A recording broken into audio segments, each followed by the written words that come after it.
Pada tanggal 8 Maret tahun 1942, Indonesia menjadi wilayah pendudukan Jepang. Hal ini terjadi setelah dilakukannya Perjanjian Kalijati. Perjanjian yang dilaksanakan di Kalijati, Subang, Jawa Barat. Perjanjian tersebut menyatakan bahwa Belanda atau Hindia Belanda menyerah kepada Jepang dengan semboyan 3A, yaitu Jepang Pelindung Asia, Jepang Pemimpin Asia, dan Jepang Cahaya Asia. Pemerintah pendudukan Jepang mencoba menarik simpati bangsa Indonesia.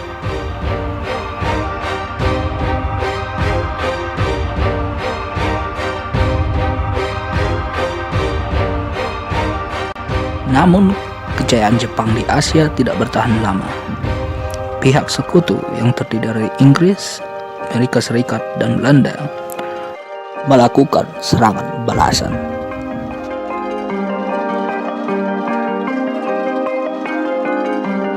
Alhasil, sejak tahun 1944, posisi Jepang dalam Perang Pasifik terus terdesak. Pertahanan Jepang sudah rapuh. Banyak kota di Indonesia diserbu oleh sekutu, seperti Ambon, Makassar, Manado, dan juga Surabaya. Bahkan beberapa pulau di sekitar Irian yang kini dikenal dengan Papua telah jatuh ke tangan sekutu. Dalam bayang-bayang kekalahan yang semakin jelas dan nyata, Jepang terus berusaha menarik simpati bangsa Indonesia dengan menjanjikan kemerdekaan. Maka pada tanggal 17 September 1944, Perdana Menteri Koiso dalam sidang istimewa Parlemen Jepang di Tokyo memperbolehkan daerah Hindia Timur atau yang disebut dengan Indonesia untuk merdeka. Selanjutnya, Letnan Jenderal Kamakichi Harada, pemimpin militer di Jawa pada saat itu, berusaha meyakinkan bangsa Indonesia tentang janji kemerdekaan. Sebagai realisasinya, pada tanggal 1 Maret 1945 diumumkan pembentukan Badan Penyelidik Usaha-Usaha Persiapan Kemerdekaan Indonesia atau BPUPKI. BPUPKI dibentuk dengan tujuan menyelidiki berbagai hal dalam segala bidang kehidupan yang diperlukan sebagai persiapan pembentukan negara merdeka, yaitu Indonesia Merdeka. Pada saat itu, Rajiman Wedyo Diningrat dipilih sebagai ketua. Ia dibantu 2 orang ketua muda, yaitu Ichibangase Yoshio, orang Jepang yang menjabat sebagai Shuchokan Cirebon, dan wakil dari Indonesia, yaitu Raden Panji Suroso, yang menjabat sebagai kepala kesekretariatan. Selanjutnya, pada tanggal 29 April 1945, yang mana bertepatan dengan hari ulang tahun Kaisar Hirohito, anggota BPUPKI dilantik. Adapun anggota yang dilantik berjumlah 62 orang ditambah 7 orang Jepang, mana orang Jepang tersebut tidak memiliki hak suara. Pada saat itu, Soekarno tidak ingin menjadi ketua BPUPKI karena dia ingin lebih aktif dalam berbagai diskusi yang pada saat itu sering dia lakukan. Bendera merah putih dikibarkan di samping bendera Jepang, Hinomaru. Sejak didirikan, BPUPKI telah mengadakan sidang resmi sebanyak 2 kali. Sidang pertama dilaksanakan tanggal 29 Mei sampai dengan 1 Juni 1945. Sidang ini membahas tentang dasar negara. Sedangkan sidang kedua berlangsung dari tanggal 10 sampai dengan 17 Juli 1945. Sidang ini membahas rancangan Undang-Undang Dasar. Selain itu, terjadi pertemuan-pertemuan tak resmi oleh panitia kecil di bawah BPUPKI.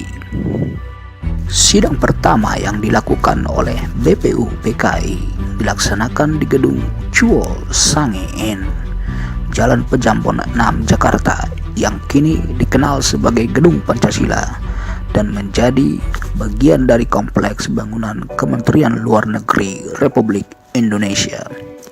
Sebenarnya sidang ini telah dibuka pada 28 Mei 1945, namun pelaksanaan pembahasan baru dimulai keesokan harinya.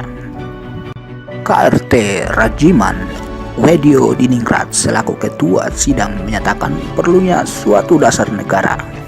Selanjutnya, beberapa anggota sidang menyampaikan pendapatnya tentang rumusan dasar negara. Rumusan-rumusan yang disampaikan memiliki perbedaan antara satu dengan lainnya. Walaupun demikian, rumusan-rumusan tersebut tetap berakar pada kepribadian dan gagasan besar dari bangsa Indonesia sendiri. Selain itu, rumusan-rumusan tersebut didasari sejarah perjuangan dan semangat nasionalisme.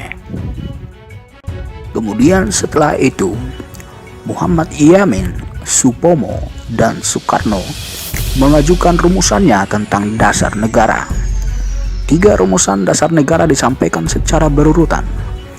Muhammad Yamin menjadi yang pertama mengusulkan rumusan pada tanggal 29 Mei 1945 dalam pidatonya yang berjudul Asas dan Kebangsaan Indonesia. Menurutnya, dasar negara Indonesia yang akan merdeka terdiri dari 5 unsur, yaitu yang pertama, peri kebangsaan, peri kemanusiaan, peri ketuhanan, peri kerakyatan, dan kesejahteraan rakyat.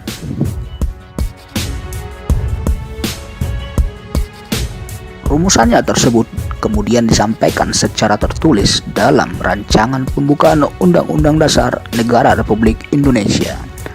Rumusannya berbunyi: 1. Ketuhanan yang Maha Esa. 2. Kebangsaan Persatuan Indonesia. 3. Rasa kemanusiaan yang adil dan beradab. 4. Kerakyatan yang dipimpin oleh hikmat kebijaksanaan dalam permusyawaratan perwakilan. Dan 5. Keadilan sosial bagi seluruh rakyat Indonesia.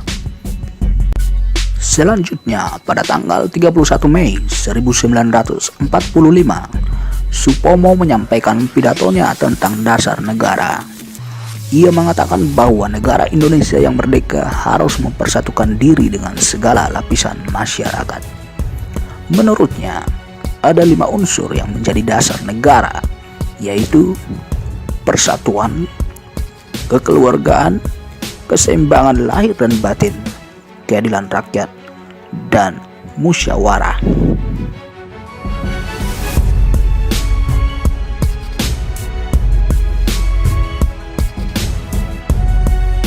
Selanjutnya, pada tanggal 1 Juni 1945, Soekarno menyampaikan pidato tentang dasar negara Indonesia merdeka. Ia membuka pidatonya dengan kritik kepada pembicara dalam sidang yang dinilainya terlalu meributkan hal yang kecil-kecil. Ia menjelaskan bahwa modal utama dari negara yang akan segera lahir itu tak lain adalah kemerdekaan. Ia kemudian mengemukakan rumusannya yang mencakup 5 dasar negara yang disebutnya sebagai Pancasila. Filosofi Pancasila yang menjunjung tinggi kesetaraan dalam keberagaman menjadi landasan kemerdekaan. Pancasila terdiri dari 5 asas, yaitu yang pertama, nasionalisme dan kebangsaan Indonesia. Yang kedua, internasionalisme dan perikemanusiaan. Yang ketiga, mufakat atau demokrasi.